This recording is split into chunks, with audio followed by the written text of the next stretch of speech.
app VietJack. Hàng nghìn bài giảng miễn phí liên tục cập nhật và đổi mới. Vào thư viện app, tải ngay app VietJack. Hello everyone and welcome back to the Night of English 8. In this lesson today, we continue with the topic natural disaster and we learn the lesson communication. Chào mừng các em đã quay trở lại với tiết 9 của tiếng Anh 8.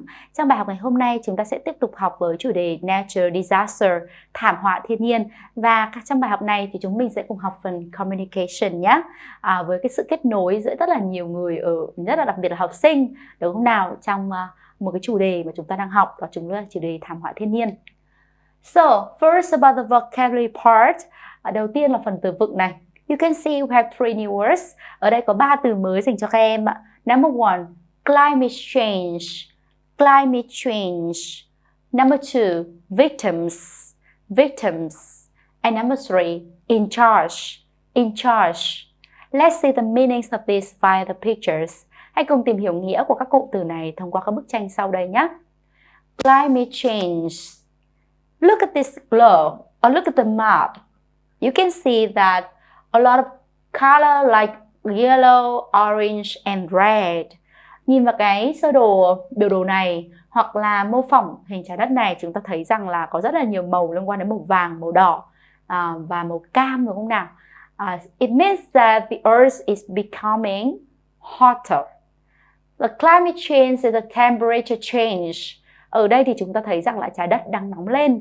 Và climate change cũng tương tự với từ temperature change, nghĩa là sự thay đổi về nhiệt độ, đúng không ạ? Hay là sự thay đổi về khí hậu. Khí hậu đang thay đổi và rõ ràng là trái đất đang trải qua một giai đoạn nóng lên trên toàn cầu. This is victims. These are the people standing beside like the debris, the collapsed buildings because of an earthquake, right? And they are the victims of the natural disaster earthquake.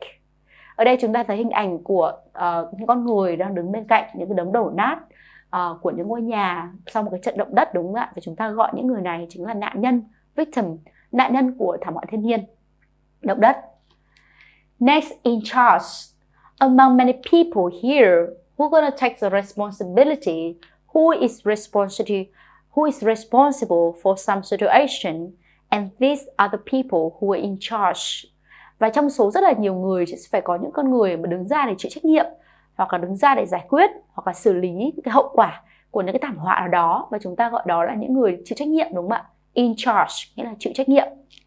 And now, let's see what we do now. Our views on natural disaster.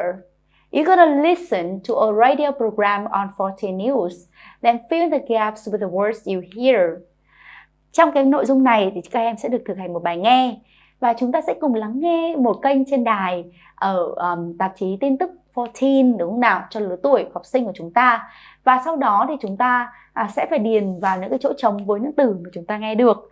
Bài nghe của chúng ta chính là Our Views on Natural Disaster, những cái quan điểm, những cái cách mà các bạn ấy nhìn nhận về những cái thảm họa thiên nhiên. Welcome to Nature and You.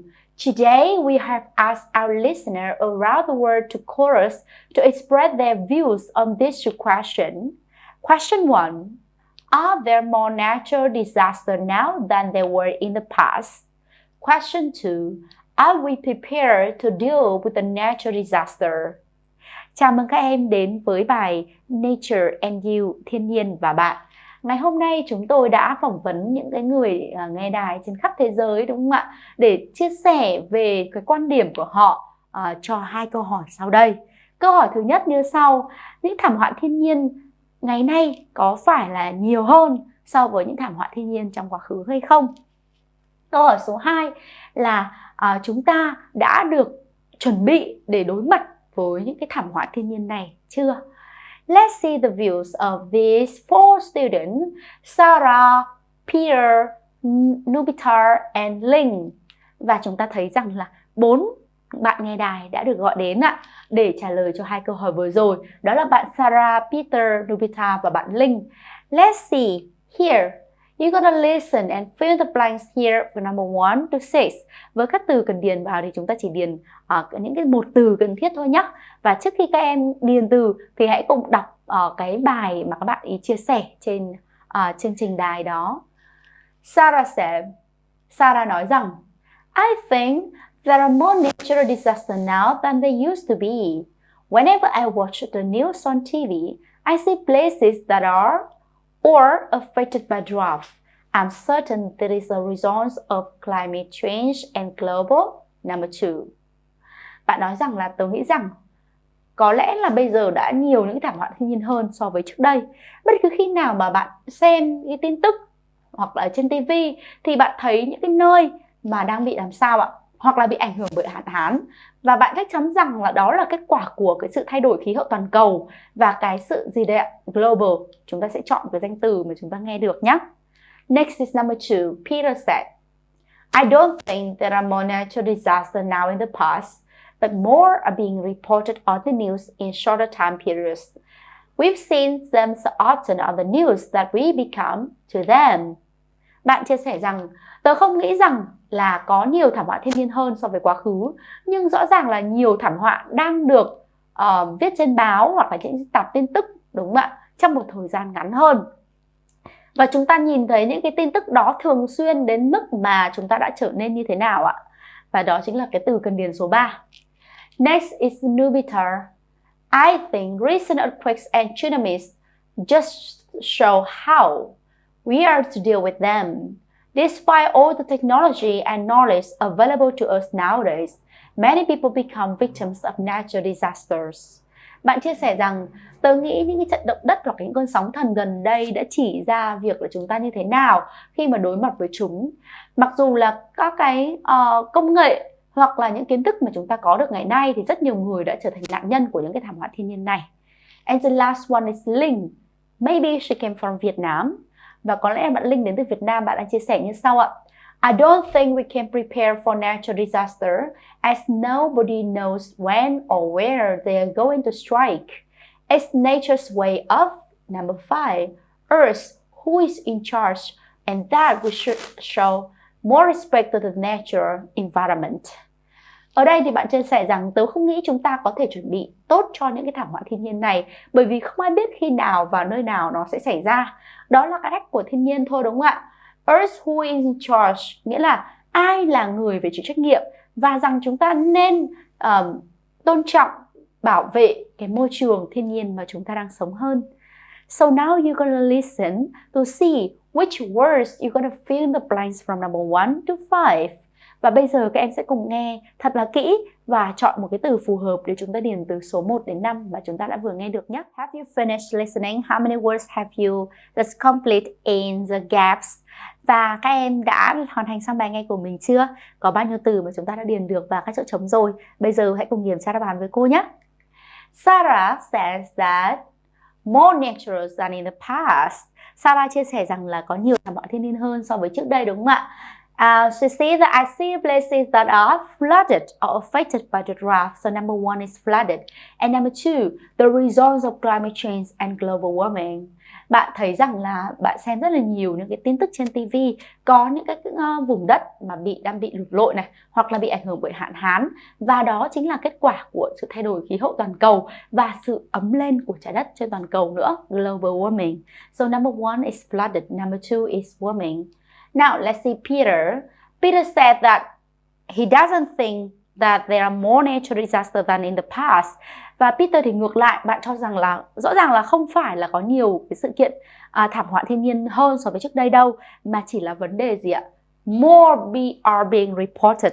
Và chỉ là vấn đề là càng được nhiều cái tin tức được đưa lên trên các cái tin tức báo thôi, và thường xuyên hơn, cho nên là chúng ta đã làm gì? We've seen them so often on the news that we become used to them. Number 3, used to. Used này nghĩa là làm quen với rồi, quen với những cái tin tức đó rồi. Chúng ta nhìn thấy những cái tin tức đó thường xuyên đến mức mà chúng ta đã trở nên quen với các tin tức đó, chứ không phải là có nhiều những cái thảm họa thiên nhiên hơn so với trước đây, mà chỉ là vấn đề chúng ta nhìn thấy nó nhiều hơn trên báo mà thôi. Next is NHถี่said that the recent earthquakes and tsunamis that show how unprepared we are to deal with this with the natural disaster. Và bạn NHถี่thì cho rằng rõ ràng là những cái bằng chứng về việc là những cái trận động đất hoặc là những cơn sóng thần xảy ra gần đây đã chỉ ra việc là chúng ta không hề sẵn sàng, không hề có sự chuẩn bị. Unprepared đây là một tính từ đúng không ạ? Không hề có sự chuẩn bị khi mà đối mặt với những cái thảm họa này. Mặc dù là những cái tiến bộ về mặt công nghệ hay là những cái hệ thống về cảnh báo hay là những cái kiến thức mà chúng ta ngày nay có được, thì chúng ta vẫn đang trở thành cái nạn nhân của những thảm họa này mà chưa phòng bị được cho nó thật là tốt. Next is Linh. Linh said that she doesn't think that we can prepare for the natural disaster because nobody knows for sure what will happen and where and when the natural disaster can happen. Và Linh thì cho rằng là thật là khó để có thể phòng vệ, bảo vệ hoặc là chuẩn bị cho những cái thảm họa này, bởi vì là đó là một cách mà thiên nhiên đúng không ạ? Không ai có thể biết rằng nó xảy ra ở đâu, thảm họa nào có thể xảy ra và khi nào. And it's a natural way of reminding us who is in charge and that we should show more respect to the natural environment. Và rõ ràng là thiên nhiên, đúng không ạ? Thiên nhiên đã cảnh báo chúng ta, đã nhắc lại chúng ta rằng ai là người phải chịu trách nhiệm cho những cái thảm họa này, và chúng ta rõ ràng là phải thể hiện cái sự tôn trọng, bảo vệ cái môi trường mà chúng ta đang sinh sống hơn, đó chính là môi trường thiên nhiên.